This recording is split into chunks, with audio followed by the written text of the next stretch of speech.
Hi everyone, this is Ms. Fisher, and this is a video to help you through the 9-4 hatClass. So in class, we started talking about the hat class, which is going to be considered the superclass of baseball cap, which extends hat. So baseball cap is the subclass.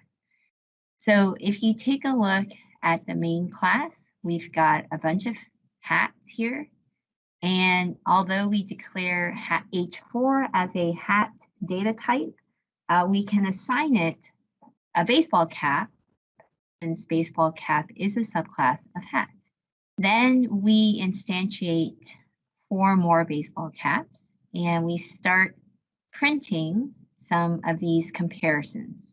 So if we call hat alias, we're going to assign it to the hat that H1 is assigned to. That means that H1 and alias are actually assigned to the same hat. They store the memory address of the same hat object. So that is what the equal sign does. It basically compares the memory address of 2 objects, and if they are the same, it returns true, and otherwise it returns false. So equal is actually checking to see if the 2 references are pointing to the same object. Now, dot equals, which is inherited from the object class, actually does the same thing.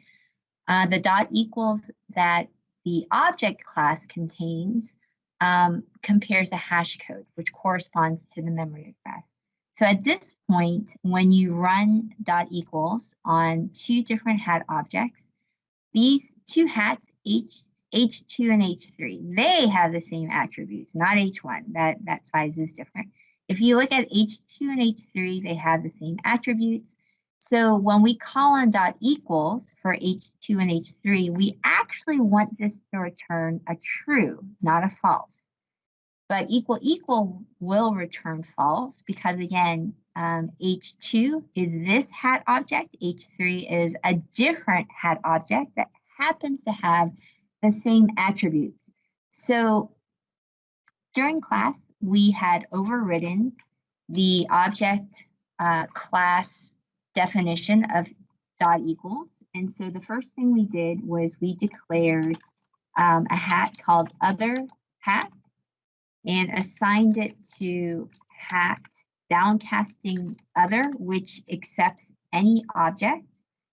And then once we have that, we're going to go ahead and return the Boolean expression. We're going to compare this hat size, see if it's equal to the other hat size. And we're also going to compare this hat's material, it's a string, and we want to compare it to the other hat's material. Okay, and if both of these attributes are the same, then we are going to consider them equal. So here we've got 2 hats with the same attributes, and now it is returning true. But look at the baseball caps. If you go to baseball cap, we actually have 2 baseball caps with different attributes. So let's take a look at that print statement. 2 baseball caps with different attributes. So we've got B1 and B2. B1 is 58 Cotton Astros. B2 is 58 Cotton Yankees. Those should be different, but currently they're saying that they're equal. And the reason is if we look in the baseball cap, in the baseball cap class, the equals method is not overridden. And so for 2 baseball caps, the hat equals method is executed, which only compares the size and the material, and so we must override the equals method in the baseball cap class. So let's go ahead and write the method header equals,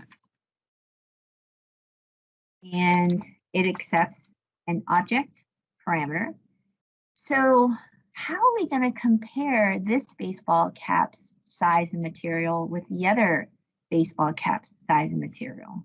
We don't have direct access because those 2 instance variables, although they're inherited, they're declared in different class and declared as private. So the first thing, let's go ahead and take the other and declare it as a baseball cap. Other cap gets, will downcast this as a baseball cap other. And then at this point, we're going to call on dot equals from the superclass. So we're going to return the super dot equals. And what is super dot equals going to do? It's going to compare this baseball cap, but it's only going to compare the attributes of the size and the material. And that's what the super dot equals does. But not only do we want to compare the size and material, we also want to compare this baseball cap team name with the other cap team name. Okay? And if that is also true, then we know that those two baseball caps are indeed the same or equal. And let's take a look here. Now we've got different attributes and the dot equals is false. Okay, and so that was where we compared B1 and B2, right? They had different team names. But if you compare B3 and B4, we've got 54 Cotton Cardinals. Let's look at the no argument constructor. And again, it is 54 Cotton, which is the no argument constructor, 54 Cotton from the hat class, and then Cardinals. Okay, so these two baseball caps actually do have the same attributes, even though they were called with different number of arguments for the baseball cap constructor, and it returns true. But they're two different objects, so the equal will return false. Now let's go ahead and talk about the toString method. The toString method from the object class, as you can see, if you don't override it, we get the name of the class at, and then the hash code, which corresponds with the memory address. So that is not that interesting. We want to go ahead and override it. So I'm going to uncomment the at override, and then let's go ahead and write public string toString. And just like we've done before, we're just going to return the size and the material. Size plus, and let's put white space plus material. And when we run the program, we will now see that we can see both the size and the material. But we kind of want to know if it's a baseball cap, what the team name is. And you can see B1 through B4 are baseball caps, but we don't see the team name. So now we're going to go into baseball cap, and we are going to go ahead and override the toString method in the baseball cap. And as we've said before, we don't have direct access to the instance variables of size and material. So we're going to go ahead and call on super.toString, which gives us that. And then we're going to go ahead and add to it the team. Okay. We're going to concatenate it. Okay. So let's go ahead and run our program. And here we go. We do now see the team names. All right. And so I think we've got the expected results at this point. All right. So I hope this was helpful, and just let me know if you have any questions. Bye, everyone.